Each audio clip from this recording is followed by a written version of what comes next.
O Vasco vai, vamos ser sinceros aqui, o Vasco vai ganhar a Copa do Brasil? Provavelmente não, mas possível que não, é muito provável que não, pelo que o Vasco tem hoje. É que é a única esperança que o torcedor tem de ser campeão. Tudo bem, mas convenhamos, a chance ela é real, ela é palpável. Sonhar é claro que é possível, Isso. né? É claro que sonhar é possível. Mas, sendo realista, o Vasco tem time para competir e ganhar a Copa do Brasil? Convenhamos que é muito difícil. Então, o que o Vasco, pelo menos para mim, teria que fazer? Priorizar de qualquer maneira o Campeonato Brasileiro. Poupa, de repente, no jogo contra o Atlético Goianiense, Atlético Goianiense não? Atlético Goianiense, né? Na Copa do Brasil. Vai com o time todo para tentar ganhar do Bragantino. Meia-noite e 17. Estamos de volta com o Troca de Passes deste sábado. Eu tô aqui com o André Lofredo, com o Alex, com vocês aí de casa, por meio da hashtag Troca de Passes. Tava dando uma olhada aqui, ó. O Fábio Coelho manda, comparando a partida do Vasco e do Botafogo contra o Atlético Goianiense, demonstra que o Vasco ainda corre risco no Brasileirão? Claro que corre, Fábio. O Vasco melhorou, mas corre risco. Hoje era um jogo importante, por exemplo, para o Vasco se distanciar da zona do rebaixamento, mas não conseguiu, porque empatou com o Bragantino. A gente está vendo os melhores momentos aí, é a bobeira do Léo, né? Aliás, é difícil, quem sou eu para criticar torcedor, né? E ditar comportamento de arquibancada.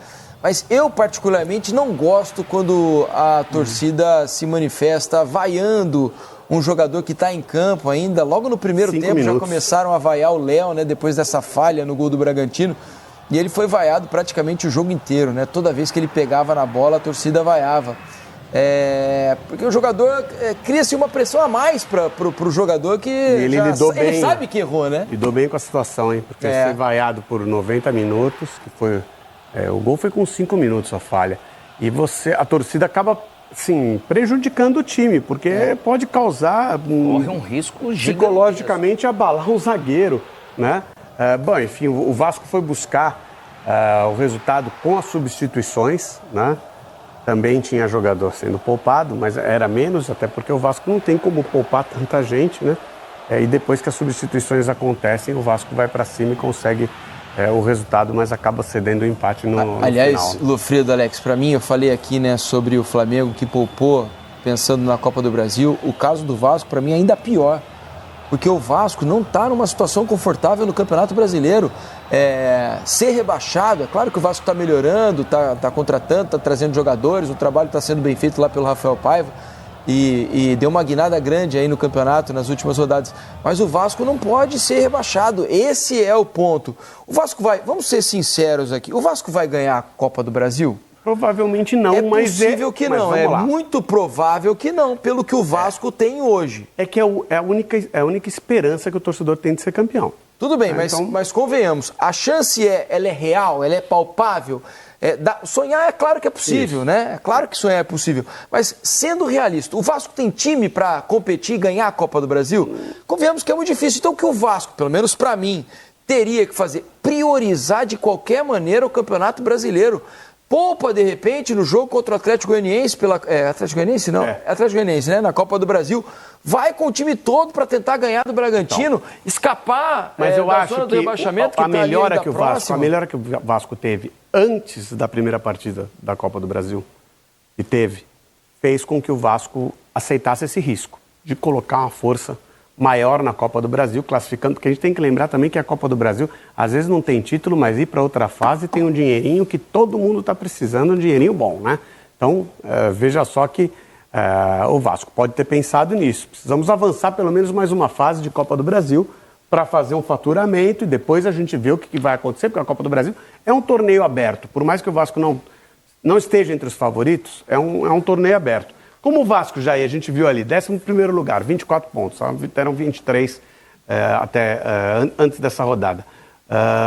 Acho que o Vasco olhou e falou, talvez valha a pena correr o risco de perder uns pontinhos no Campeonato Brasileiro nesse período de Copa do Brasil. Talvez faça sentido pela premiação, você diz, né? Pela premiação e pela possibilidade de estar na competição. E você jogar a Copa é diferente. Você vai jogar 2 jogos ali que às vezes não vai nem tão bem, eficiente, pode acontecer que você vai passando, isso, né? Mas eu tenho certeza que os 23 pontos, né, que eles estavam antes da rodada, eles acreditaram. Eles olharam ali e falaram, aqui está no momento... Eu sei que eu vou seguir brigando ali, mas aqui está no momento de respiro. E ainda mais, Isso eu aí posso você arriscar. pega realmente o Verratti, que normalmente joga os 90 minutos, tem uma entrega. A gente não tá ali vendo os dados, né? Mas é óbvio que eles não podem, eles não têm tempo, eles não têm margem disso. Lógico que jogar o Payet, não jogar o Coutinho, não jogar... Aí beleza, faz parte pelo biotipo hoje, pelo momento que eles vivem. Só que realmente você jogar em casa e pega o Bragantino, que é um time, né, difícil, é um time que incomoda. Mas que convenhamos, hoje, se a gente avaliar o que estava sendo o jogo se desenhando, né? O Bragantino no segundo tempo estava satisfeitíssimo ali, não incomodava praticamente. O Bragantino parecia um time que estava jogando um jogo por jogar ali, não estava criando nada. Não tinha a menor pinta de que o Bragantino fosse reagir no jogo, né? E ainda assim o Vasco conseguiu tomar o empate, né? Acho que isso deve ter deixado o torcedor ainda mais frustrado. Que, convenhamos, o Vasco fez um primeiro tempo muito ruim, o jogo foi ruim no primeiro tempo, mas o segundo tempo do Vasco era bom, né? Era para ganhar. Era para ganhar o jogo, apesar de todos os desfalques, né? Com a entrada de alguns titulares no segundo tempo, a entrada do Verratti, mas entrega de bandeja um resultado que não era provável Agora, pelo que a partida se desenhava. Veja que tem erros de administração que você paga a conta depois, né?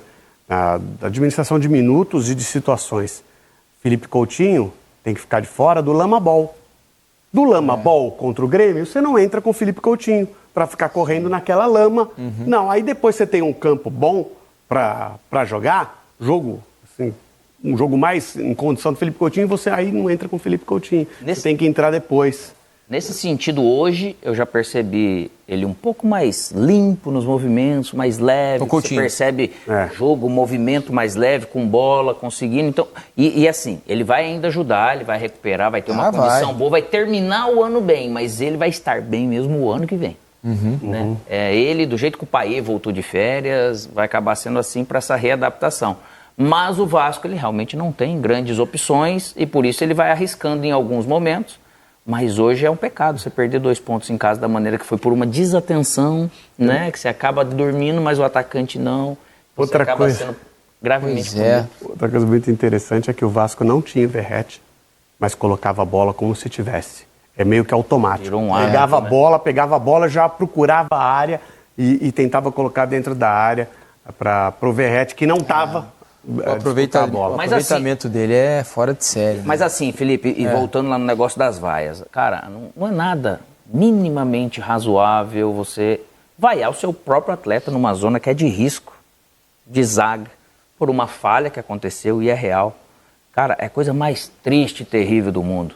Ali na hora do jogo, você não gosta, tá bom, ali você tem que aguentar, você tem que incentivar, porque você potencializa o cara que se você acha que é ruim, que é pior ou que é melhor, ou que não vive um bom momento no jogo, na sua carreira. No fim, né? Felipe, todo mundo com incentivo ele vai produzir mais, então não é nada realmente interessante fazer isso. Uma situação é a seguinte, você está perdendo o jogo por 1-0, está faltando 5, 6 minutos, seu zagueiro falha, entrega o segundo gol para o adversário, aí você vai lá e vai a 7 minutos. Mas você vai lá 90 minutos no jogador. Exatamente, complica, né?